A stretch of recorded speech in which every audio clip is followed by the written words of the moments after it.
Питреш районы Пимер ауылында яшәүче Ришат Галявиев махсус хәрби операциядан кайткан. Шунда ук мәктәпкә башлангыч сыйныф укытучысы булып эшләүче әнисе янына килә.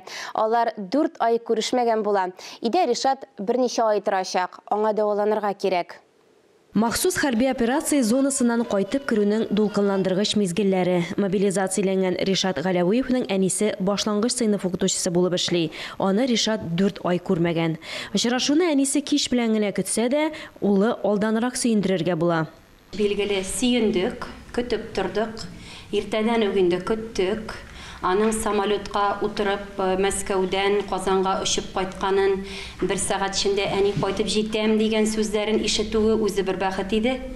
Балаларым кирип, апасызны чакыралар дип чакырып чыгаргач, минем каршыма кастелләренә таянып, зур букет белән малаем килә каршыга.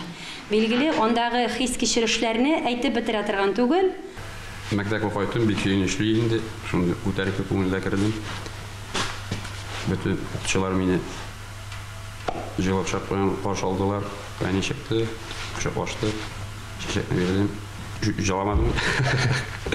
Ришат Галявиев әнисе эштә вакытта әтисе белән фронтта булган хәлләр турында сөйләшә. Каты яралануына карамастан, әти-әнисе хәзер тынычлык хисе кичерә. Иң мөһиме уллары өйдә.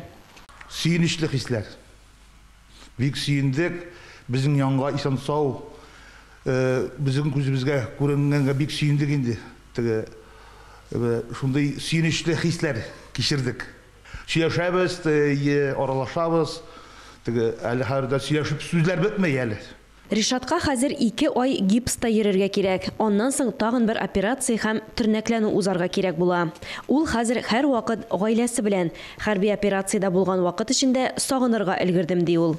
Алия Галиуллина, Руслан Мөбәрәкшин, Линар Хабибуллин, Татарстан яңалыклары, Питреш районы.